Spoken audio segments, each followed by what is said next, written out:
Good evening, Robert. Well, the truth is there isn't actually a big difference between mine and Boris's position. We're both absolutely determined to leave by the 31st of October. I've said that if there was a bill going through Parliament that needed a few more days in the run-up to the 31st of October, I'm not going to tear the whole thing up at midnight on the 31st of October. But the truth is, if we get to the middle of October and we don't have a prospect of a good deal, then I've said that I'll leave. It wouldn't be my first choice because of the impact on businesses and the impact on the union. But in the end, I think we would find a way through it. And it's absolutely essential that we keep our promise to the British people. I mean, our polling shows that the electorate in this election, your members, don't believe you when you say you're aiming to get the UK out on the 31st of October.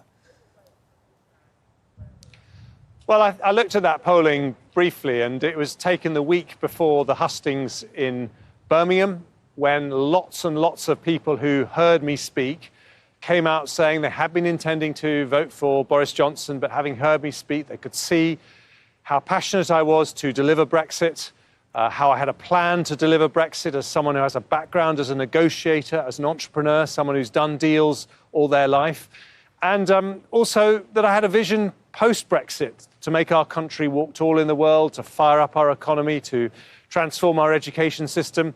So I think these polls will happen, but actually what people are saying to me is that they realise that this is someone who fundamentally, as Foreign Secretary, going around the world, meets other countries who say, you know, what we respect about Britain is that in your country, the people are the boss, the politicians do what the people say, and that's what we've got to do on Brexit. I mean, you've, though, criticised Boris Johnson in his statement that, do or die, his latest iteration, that we'll be out by the 31st of October. You've said Parliament won't let him leave with a no-deal Brexit, that there'll be a general election. The same problem is there for you, isn't it? How do you avoid a general election? That is another point of difference. I have said that I will not take us into a general election. I will not provoke a general election. But that means you can't guarantee to take us out. No deal off the table. But that means you can't guarantee to take us out of the EU in or around the 31st of October, can you? Well, my point is that we should not go back to the British people for another mandate until we've delivered the mandate that we got last time, which was to leave the European Union. So I wouldn't do that if Parliament took it off the table.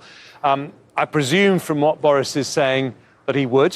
And all I would say is that all the Conservative Party members that I talk to say that it would be absolutely fatal, whoever was leader, to take us into an election before we've left the European Union. Because if you look at what happened at the Peterborough by-election, we were squeezed by the Brexit Party on the right, the Lib Dems on the left, and Labour came through the middle. And the one person who's not going to deliver Brexit is Jeremy Corbyn. That is what happened, but you are promising to regenerate your party. It sounds awfully defeatist to sort of start off by saying you can't win an election.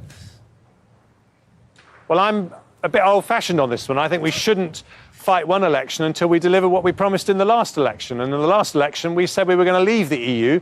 I think if we have another election when we haven't, people will be very, very angry. And we saw that in the local elections, the European elections, by-elections, as I said. So that's why I think it's very important not to have an election until we've left the European Union. But after that, I think there's lots of exciting things we can deliver. And then we've got every prospect of sending Jeremy Corbyn packing, because I've got very exciting plans to fire up the economy. I want to transform our education system. I've said I want to be the first Conservative government to abolish illiteracy, and that would be a big step forward for us as a country. And I want to get young people to vote Conservative, which, after all, is something that has not been happening for us recently. Now, you are standing in front of your gaff, the place you live. Boris Johnson was there before you when he was Foreign Secretary. Did you find any red wine stains on the sofa? You're tempting me to comment on Boris Johnson's personal life, Robert, and much as I love you, even for you, I'm not going to do that. But some of your colleagues have said that your sort of attacks, or your campaign has been a bit too much focused on his fitness to be Prime Minister, and that, you know, you are risking really dividing your party?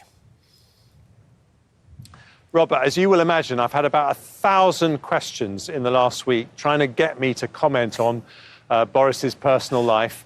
And I've refused every single one because we've all got things in our personal life we wouldn't like to get public. And I just think it would demean this competition for me to do that. To be honest, I'm really not asking about his private life, but you have been very critical of his abilities. Now, I want to put one very specific point to you. There are some of your colleagues who worry that he's a bit of a blabbermouth and that he was as Foreign Secretary. And they are concerned that actually he should not be in charge of the security of this country. Well, Robert, actually, I haven't criticised his time as Foreign Secretary. I've had lots of people, who've asked me to talk about Nazanin Zaghari-Ratcliffe, but I think that would be totally inappropriate. But what I will say is that I'm going to take him on things where we have a genuine difference of opinion. I've been clear that I won't have an election until we've left the European Union. I think that'd be the wrong thing for the Conservative Party, and the country would not want to see that happen.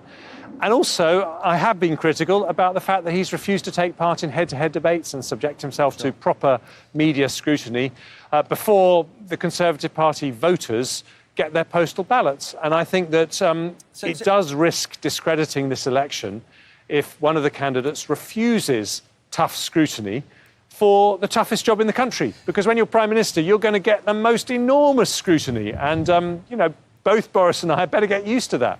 Now, I know you're pressed for time. We are too. I've got a few other things that I want to put to you. Would you take a job from Boris Johnson if he beats you?